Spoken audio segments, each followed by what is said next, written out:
Hi అండి, అందరికీ నమస్తే. ఈ మధ్యన అయితే అసలు వీడియోలే అప్లోడ్ చేయటం లేదు. ఎందుకంటే పని అయితే చాలా ఎక్కువగా ఉంది. అందుకే అంత టైం అయితే లేదు వీడియోలు తీసే టైము. ఈరోజు వంట అయితే చాలా ఎక్కువగా చేశాను. వంట అంతా చేసిన తర్వాత వంటగది అయితే శుభ్రం చేస్తున్నాను.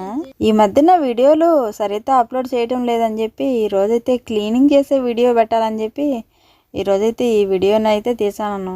వంటగదిలో క్లీనింగ్ ఎలా ఉంటుందంటే, కువైటీ ఇళ్లలో నైట్ వంటగది అంతా శుభ్రం చేసినాకే వెళ్ళేది. తర్వాత అయితే కువైటీ పిల్లోళ్ళు వచ్చి వంటగదిలో పెద్ద పని అయితే పెడతారు పొద్దున్నే మనం వచ్చేటప్పుడు. తర్వాత ఉదయాన్నే వచ్చాను అవంతా క్లీన్ చేసేసి బ్రేక్ఫాస్ట్ అయితే చేయాలి. బ్రేక్ఫాస్ట్ చేసిన తర్వాత ఆ గిన్నెలు కూడా తోమేసి మధ్యాహ్నం అన్నం చేసేదానికి సిద్ధం అయితే చేయాలి. అన్నం అంతా చేసిన తర్వాత వాళ్ళందరికీ పెట్టేస్తే 3-3:30 అవుతుంది. తర్వాత వంటగది నీట్గా శుభ్రం చేయాలి. నీట్గా అంటే ఇలాంటి నీట్గా కాదు, మనం పట్టుకున్న మసాలా డబ్బాలతో సహా క్లీన్ చేయాలి.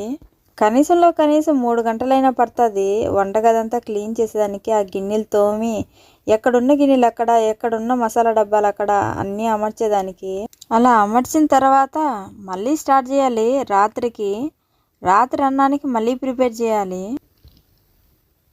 ఈరోజైతే మా కువైటీ ఆయనకైతే ఒక్కబుద్ద అన్నం అయితే ఉండింది. ఒక్కబుద్ద అన్నం అంటే మీకు అందరికీ తెలిసిందే, చాలా వీడియోల్లో చెప్పే ఉంటాను. ఒక్కబుద్ద అన్నం చేసేటప్పుడు అయితే కనీసం అంటే ఒక 15 మందికి పైన చేస్తాను. ఈరోజైతే చేపలు చేశాను. ఫెరెన్లో చేపలు ఫ్రై చేయటం కొంచెం కష్టమైన పని, ఎందుకంటే అడుగంటిపోతుంది.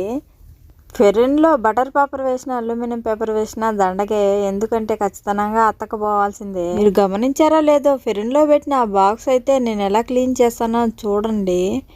అంతగా అంతక్కుపోయి ఉంటుంది ఆ చేపలంతా. ఈ వీడియో చూసినాక కువైటీలలో వంట చేసే వాళ్ళకి క్లీనింగ్ ఎలా ఉంటుందో వంటగదిలో మీకు ఆల్రెడీ అర్థమయ్యే ఉంటుంది. ఈ వీడియో కానీ మీకు నచ్చితే ప్లీజ్ లైక్ చేయండి.